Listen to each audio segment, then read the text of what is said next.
SketchUp में जब हम कोई 3D ऑब्जेक्ट बनाते हैं तो उसे हम 3 पार्ट्स या 3 कंपोनेंट्स में डिफाइन कर सकते हैं।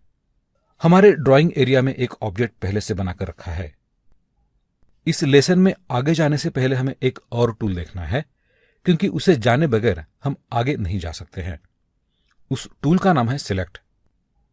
टूल सेट में सबसे पहला यही टूल है। मॉडलिंग करते समय ऑब्जेक्ट या उसके किसी कंपोनेंट को सिलेक्ट करना ये इस टूल का काम है। इस टूल के लिए कीबोर्ड शॉर्टकट है स्पेस बार। कीबोर्ड पर स्पेस बार हिट करते ही ये टूल एक्टिवेट हो जाता है।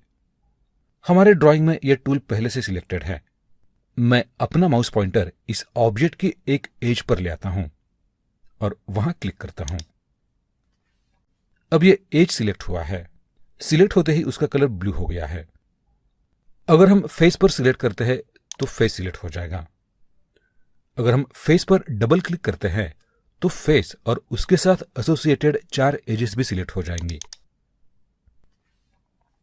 किसी भी फेस या एज पर जब हम 3 बार क्लिक करते हैं यानी ट्रिपल क्लिक करते हैं तो पूरा ऑब्जेक्ट सिलेक्ट हो जाता है। तो हमें यहां ध्यान रखना है कि जब हम एक बार क्लिक करते हैं तो वो फेस या एज सिलेक्ट हो जाएगी। डबल क्लिक करने पर वो फेस और उसके साथ एसोसिएटेड 4 एजेस सिलेक्ट हो जाएंगी। और हम ट्रिपल क्लिक करते हैं तो पूरा ऑब्जेक्ट सिलेक्ट हो जाएगा। स्केचअप ये पॉलीलाइन सरफेस मॉडलिंग का एप्लीकेशन है, जिसमें लाइंस के आधार पर सरफेसेस बनाए जाते हैं। ऐसे कई फेसेस एक दूसरे को जोड़कर कनेक्ट करके 3D मॉडल बनाया जाता है। यहां हमारे सामने जो मॉडल है उसे देखकर शायद आपको ऐसा लगता होगा कि यह एक वुडन, स्टोन या कंक्रीट ब्लॉक की तरह एक सॉलिड ऑब्जेक्ट होगा, मगर ऐसा नहीं है। इस मॉडल को 6 फेसेस को जोड़कर बनाया गया है। इसमें 4 साइड के 4 फेसेस, टॉप और बॉटम के 2 यानी कुल मिलाकर 6 फेसेस यहां पर मौजूद है। हम इस मॉडल का एक फेस सिलेक्ट करके उसे डिलीट करते हैं। अब हम देख रहे हैं कि यह ऑब्जेक्ट अंदर से हॉलो है।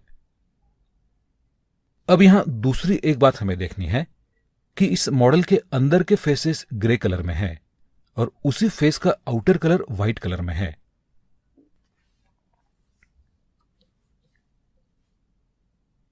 इसका मतलब है कि एक ही फेस को स्केचअप 2 कलर देता है। फेस का ग्रे कलर निगेटिव साइड में होता है और व्हाइट कलर उसी फेस की पॉजिटिव साइड में होता है। हम यहां एक छोटा सा एक्सपेरिमेंट करते हैं। हम इसमें से एक फेस को फ्लिप करते हैं। इसके लिए मैं यह फेस सिलेक्ट कर रहा हूं। अब मैं उस पर राइट क्लिक करता हूं। इस मेनू से रिवर्स फेसेस ये ऑप्शन सिलेक्ट करता हूं। अब देखिए यह फेस रिवर्स हुआ है। इसकी इंटरनल साइड को अब व्हाइट कलर मिला है। अब हम इसकी आउटर साइड देखते हैं। इस फेस की आउटर साइड को अब ग्रे कलर आया है। इस तरह के रिवर्स फेसेस को टेक्निकली फ्लिप्ड नॉर्मल्स कहा जाता है।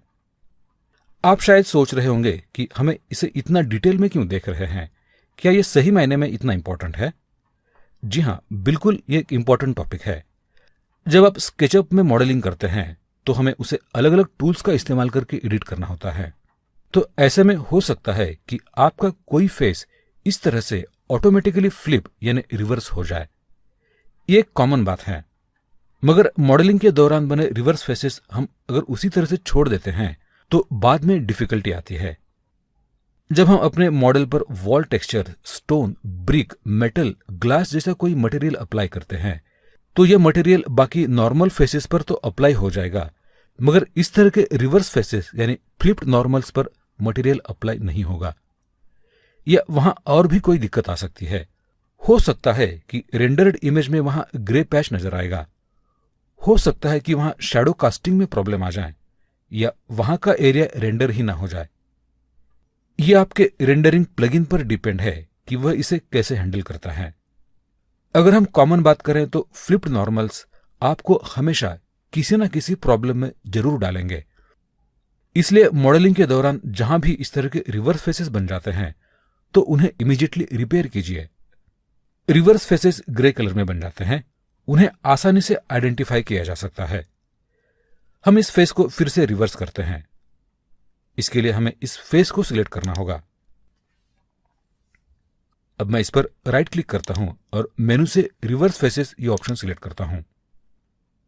हमने इस मॉडल का एक फेस डिलीट किया था।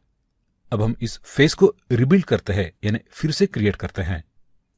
इसके लिए हमें किसी भी एक एज पर कॉर्नर टू कॉर्नर एक लाइन ड्रॉ करनी है। देखिए, ये लाइन ड्रॉ करते ही ये फेस फिर से रिबिल्ड हुआ है, फिर से क्रिएट हुआ है।